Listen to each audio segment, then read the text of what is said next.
Hello students, good morning, सुप्रभातम। હું છું નિરંજન સર અને આપણે ભણી રહ્યા છીએ ધોરણ 10 વિજ્ઞાન પ્રકરણ 1. એમાં બીજી પ્રક્રિયા જોઈએ આજે. વિઘટન પ્રક્રિયા એટલે શું તેના ઉદાહરણ આપો. વિઘટન પ્રક્રિયા લાસ્ટ લેક્ચરમાં આપણે શીખ્યા હતા સંયોગીકરણ. ઓકે, જસ્ટ એને રિવાઇઝ કરી દઈએ થોડુંક અને એના ઉપરથી આપણે આવીએ વિઘટન પ્રક્રિયા. ઓકે, તો આપણે શીખ્યા હતા સંયોગીકરણ. એમાં આપણે જસ્ટ એનું એક ઉદાહરણ લઈએ તો કંઈક આપણે પાણીનું નિર્માણ કર્યું હતું. બે લીધા હતા વાયુઓ H2O2, ઇટ ગીવ્સ H2O. આ રીતે પાણી નિર્માણ થયું હતું. હાઇડ્રોજન અને ઓક્સિજન બંને ગેસ હતા. સંતુલિત કરીએ તો એ પણ શીખ્યા હતા કે અહીં બે મૂકીએ તો આ રીતે અહીં બે મૂકીને સંતુલિત થતું હતું. હવે અહીં જોશો સંયોગીકરણમાં પ્રક્રિયકો કેટલા હતા આપણા? તો બે. એટલે વ્યાખ્યા એવી કંઈક હતી, બે કે તેથી વધુ પ્રક્રિયકો. અને નીપજ કેટલી બને? માત્ર ને માત્ર એક જ. હવે આમાં જે આ નીપજ બને છે ને H2O, ઓકે, તો આ નીપજમાં H અને O વચ્ચે ચોક્કસ પ્રકારનો બંધ હોય છે. એમની વચ્ચે બોન્ડ હોય છે, જોડાયેલા હોય છે. H અને O એક વિશિષ્ટ બંધથી જોડાયેલા હોય છે. હવે એ કાં તો સહસંયોજક બંધ હોઈ શકે, આયનીય બંધ હોઈ શકે, મૂળ એક પ્રકારના જોડાણથી જોડાયેલા છે. બરાબર? તો હાઇડ્રોજન અને ઓક્સિજન વચ્ચે પ્રક્રિયા થઈને H અને O એકબીજા સાથે જોડાય છે અને H2O બને છે. હવે એ બંધ તમારે જોવા હોય તો કંઈક આ રીતે બનેલા હોય છે. H2O, દેટ મીન્સ O એક હોય છે અને H કેટલા હોય છે? બે. અને આ રીતે એમની વચ્ચે બંધ હોય છે. આને બંધ કહેવાય. બરાબર? મૂળ જોડાયેલા હોય છે. આ H, આ બંને H O સાથે આ રીતે જોડાયેલા હોય છે અને આ નિર્માણ કરે છે H2O. આ પાણીનો અણુ બતાવ્યો છે, એનું બંધારણ આવી રીતે હોય છે. હવે આપણી જે પ્રોસેસ છે વિઘટન. વિઘટનનો અર્થ થાય છૂટું પાડવું. સંયોગીકરણની એક્ઝેક્ટ રિવર્સ પ્રોસેસ છે. સંયોગીકરણ એટલે ભેગું કરવું. અહીં જોશો તો આ બે જુદી જુદી H અને O ભેગા થઈને એક વસ્તુ બને છે. વિઘટન એટલે છૂટું પાડવું. તો આની જસ્ટ રિવર્સ પ્રોસેસ. પાણી લેવાનું અને એમાંથી છૂટા પડશે હાઇડ્રોજન અને ઓક્સિજન. આ રિવર્સ પ્રોસેસ હશે. એટલે આ પ્રક્રિયક બનશે અને આ નીપજ બનશે. એટલે એની એક્ઝેક્ટ રિવર્સ કેવી રીતે થશે? પ્રક્રિયક એક જ અને નીપજ કેટલી બનશે? બે કે તેથી વધુ. તો એ થશે વિઘટન. હવે તમે જોશો કે આ મેં એનું બંધારણ દોર્યું છે H2O. હવે તમારે આને છૂટા પાડવા હોય H અને O ને, તો તમારે આ જે બંધ છે ને એને શું કરવું પડે? તોડવો પડે. ઓકે, હવે તોડવા માટે કંઈ આપણે કુહાડી કે કંઈ ધાર્યું લઈને જવાનું નથી તોડવા માટે. ઓકે, તો એ તોડવા માટે આપણે કંઈક ઉર્જાની જરૂર પડશે. એ ઉર્જા એટલે હવે એ કંઈ આપણે હાથ વડે તો તોડવાના નથી એટમને. ઓકે, તો એ ઉર્જા તમારી જુદા જુદા સ્વરૂપે હોઈ શકે. કાં તો તમે એને ઉષ્મા ઉર્જા આપીને પણ તોડી શકો, કાં તો એને વિદ્યુત ઉર્જા આપીને પણ તોડી શકો, કાં તો એને પ્રકાશ ઉર્જા આપીને તોડી શકો. ઓકે, મૂળ આ જે આપણો પ્રક્રિયક હશે, જે પણ સંયોજન હશે, એમાં ચોક્કસ પ્રકારના બંધ હશે. એ જોડાયેલા હોય પરમાણુઓ.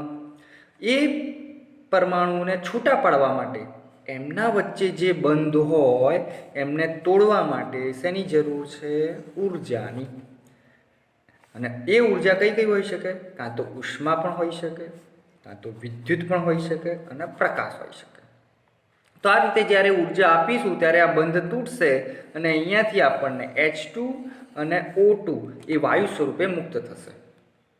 ઓકે, તો સિમ્પલ આ રીતે છે એક્ઝેક્ટ સંયોગીકરણની રિવર્સ પ્રોસેસ. એ છે વિઘટન એટલે છૂટું પાડવું. અને વિઘટન એને પ્રક્રિયાને છૂટા પાડવા હોય, ઘટકોને છૂટા પાડવા હોય, પરમાણુને છૂટા પાડવા હોય તો આપણને શેની જરૂર પડે? ઉર્જાની. તો એ ઉર્જા જુદી જુદી હોઈ શકે. એના આધારે વિઘટનના 3 પ્રકાર છે. જો ઉષ્મા આપીને તોડીએ તો ઉષ્મીય વિઘટન, વિદ્યુત આપીને તોડીએ તો વિદ્યુતીય વિઘટન અને પ્રકાશ આપીને તોડીએ તો પ્રકાશીય વિઘટન. તો એની જુદી જુદી પ્રક્રિયાઓ છે, એ જસ્ટ જોઈએ અને એને થોડીક યાદ રાખીશું. ઓકે, એટલે તમને ક્લિયર થઈ ગયું હશે. વિઘટન દેટ મીન્સ આપણે એ જે સંયોજન હશે એના બંધને તોડવા માટે ઉર્જા જરૂરી છે, અને એ ઉર્જા જુદા જુદા સ્વરૂપે હોઈ શકે. ઓકે, ચાલો. તો સૌથી પહેલાં જોઈએ એની વ્યાખ્યા.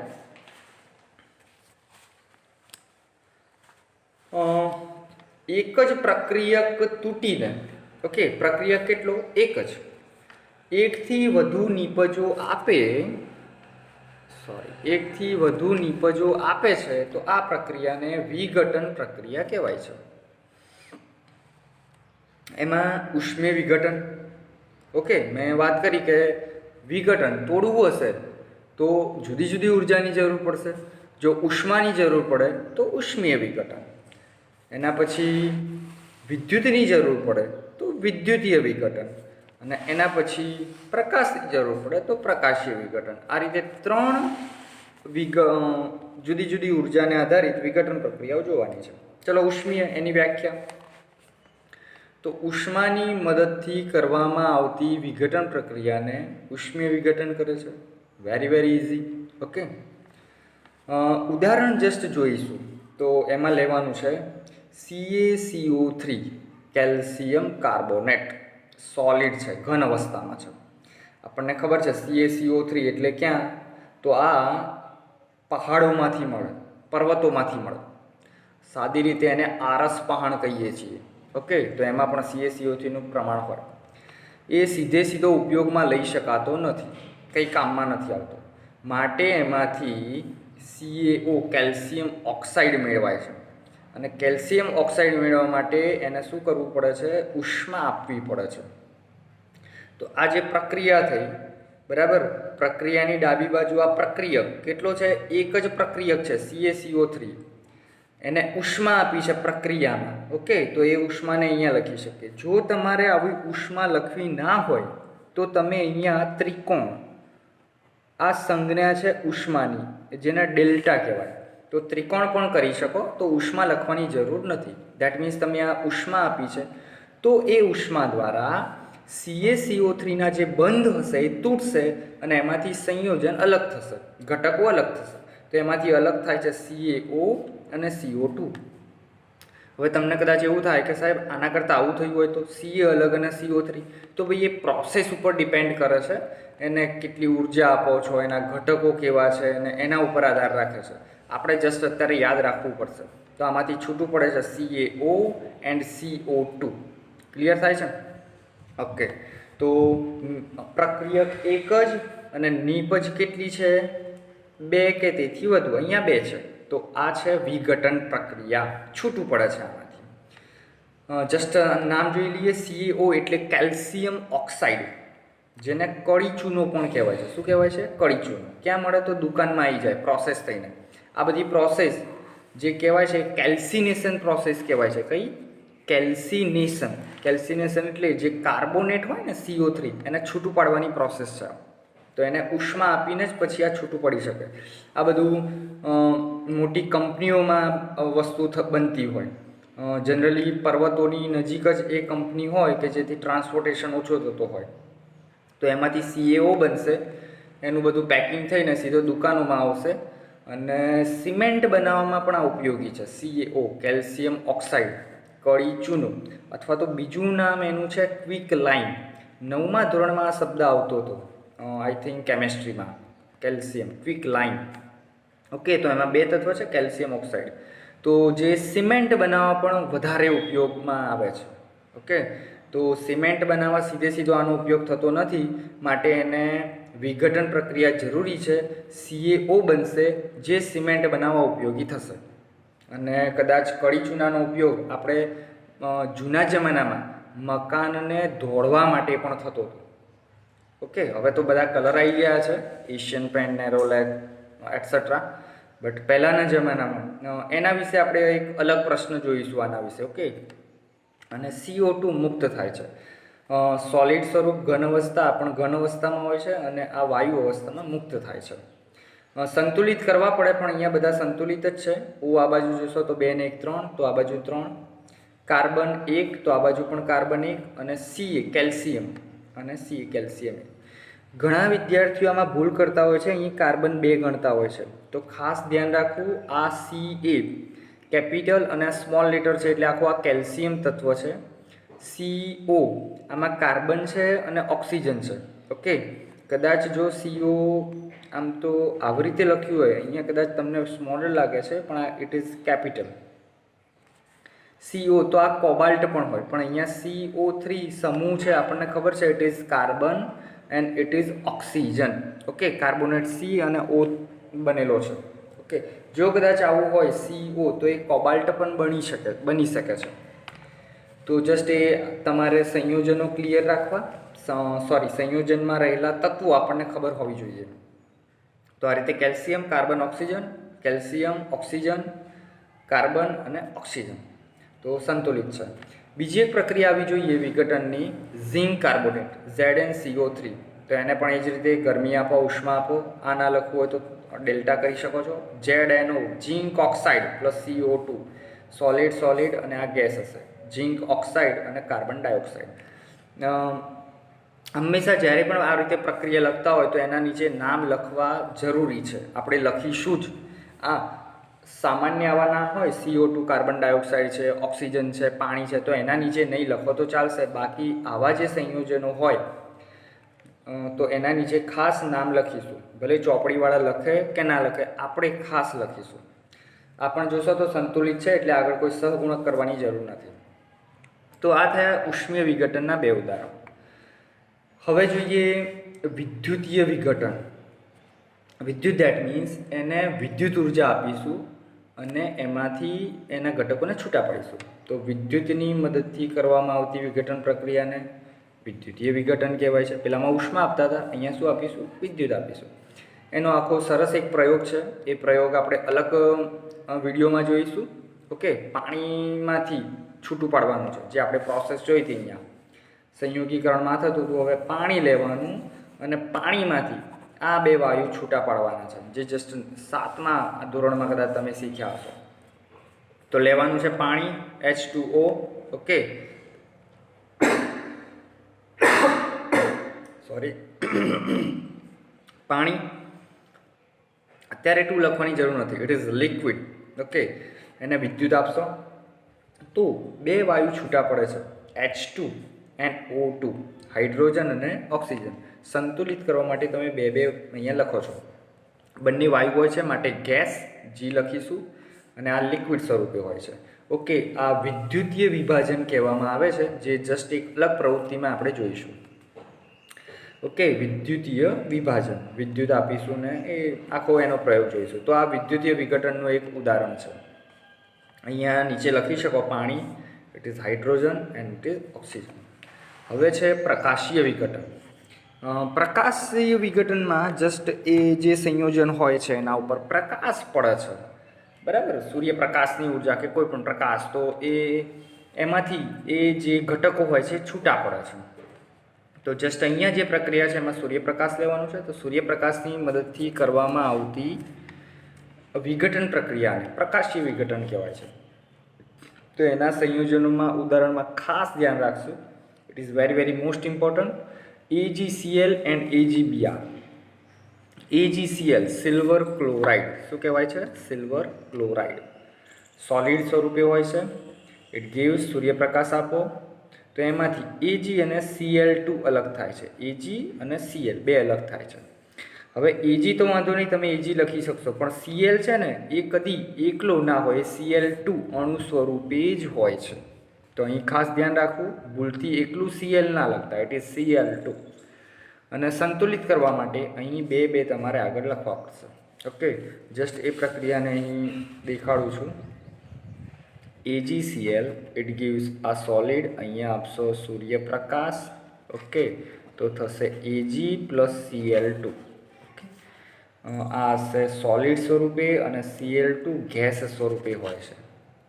ઓકે, વરાળ થઈને ઉડી જાય છે.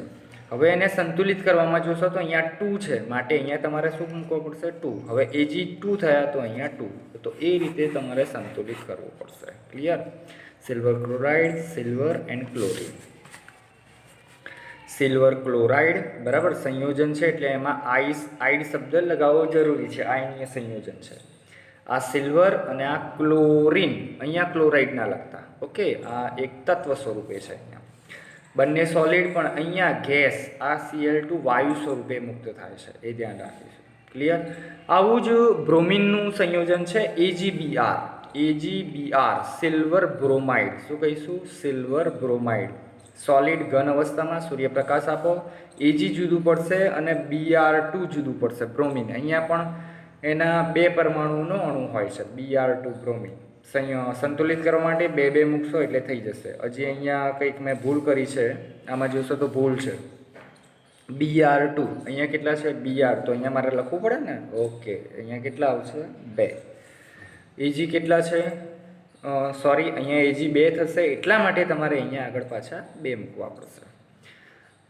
બીજો એક આનો ઉપયોગ છે સિલ્વર ક્લોરાઇડ અને સિલ્વર બ્રોમાઇડ. તો પહેલાંના જમાનામાં ખબર છે આપણે બ્લેક એન્ડ વ્હાઇટ ફોટા આવતા હતા, બરાબર? કદાચ દાદા દાદીના કે પપ્પા પણ દાદા દાદીના પાડ્યા હોય તો જોવા મળે. તો એ જે બ્લેક એન્ડ વ્હાઇટ ફોટોગ્રાફ હતા એમાં આ બંને સંયોજનોનો ઉપયોગ કરવામાં આવતો હતો. તો જસ્ટ એ પણ યાદ રાખીશું કે શ્યામ અને શ્વેત ફોટોગ્રાફીમાં વપરાય છે. ઓકે, શુદ્ધ ગુજરાતી શબ્દ વાપરેલો છે ચોપડીમાં, જે આપણે બ્લેક એન્ડ વ્હાઇટ ફોટોગ્રાફી કહેતા હતા. તો એમાં આ બંને સંયોજનોનો ઉપયોગ કરવામાં આવે છે. ઓકે, AgCl થી એને સફેદ રંગ મળે છે અને AgBr થી બ્લેક રંગ. જસ્ટ એ જાણકારી માટે છે, આપણે આટલું ધ્યાન રાખવું છે. શ્યામ અને શ્વેત ફોટોગ્રાફીમાં કયા સંયોજનો વપરાય છે? તો silver chloride and silver bromide. તો આ રીતે અહીં વિઘટન પ્રક્રિયામાં જુદી જુદી 3 વિઘટન છે: ઉષ્મીય વિઘટન, વિદ્યુતીય વિઘટન, પ્રકાશીય. ઉષ્મીય વિઘટનમાં તમે કાર્બોનેટના સંયોજન લેશો, it is calcium carbonate, zinc carbonate, છૂટું પડે છે એના ઓક્સાઇડ અને CO2. વિદ્યુતીય વિઘટનમાં પાણી લેશો અને પાણીનું વિદ્યુત વિભાજન પદ્ધતિથી આ રીતે 2 વાયુ મુક્ત થશે. અને પ્રકાશીયમાં 2 આવશે, silver chloride and silver bromide. Okay, તો અહીંયા આ રીતે પ્રશ્ન પૂરો થશે. અહીંયા વિઘટન પ્રક્રિયા, આપણી 2 પ્રક્રિયાઓ પૂરી થઈ, સંયોગીકરણ એન્ડ વિઘટન. લાસ્ટ લેક્ચરમાં આપણે એવું પણ કંઈક પ્રક્રિયા શીખ્યા હતા, ઉષ્માક્ષેપક.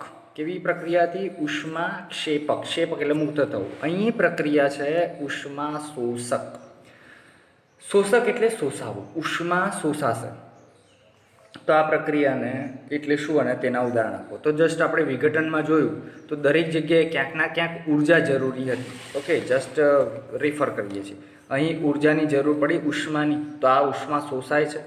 અહીં નીચે જોશો તો વિદ્યુતની જરૂર પડી તો એ વિદ્યુત ઉર્જા શોષાય છે. અહીં સૂર્યપ્રકાશ ઉર્જા શોષાય છે. તો આ બધી જ પ્રક્રિયાઓ તમારી ઉષ્મા શોષક પ્રક્રિયાઓ કહી શકાય. ઓકે, તો આ બધી તમે એમાં લખી શકો છો. વ્યાખ્યા છે, જે પ્રક્રિયાઓમાં ઉષ્મા શોષાતી હોય તેવી પ્રક્રિયાઓને ઉષ્મા શોષક પ્રક્રિયા કહેવાય છે. હવે તમને કદાચ એવું થશે સાહેબ અહીંયા તો ઉષ્મા જ લખ્યું છે, આપણે તો વિદ્યુતવાળી પણ જોઈ અને સૂર્યપ્રકાશવાળી પણ જોઈ. તો એ પણ તમે એડ કરી શકો છો આમાં. ઉષ્મા એટલે અહીં એક ઉર્જા તરીકે લેવાનું છે, બરાબર? એ ઉર્જા શોષાતી હોય તો એ ઉષ્મા શોષક પ્રક્રિયા કહેવાય છે. તો જસ્ટ મેં અહીંયા એ પ્રશ્ન સિમ્પલ ટૂંકાઈ દીધો છે. ઉદાહરણ કયા ઉષ્મીય વિઘટનની પ્રક્રિયાઓ તમે અહીંયા લખી શકો. ઓકે, તો જસ્ટ જે આપ્યું હોય જેટલા ગુણનું હોય એના પ્રમાણે તમે અહીંયા લખી શકો છો. એના પછી નવી છે એક વિસ્થાપન, જે એ આપણે એક અલગ વિડીયોમાં જોઈશું.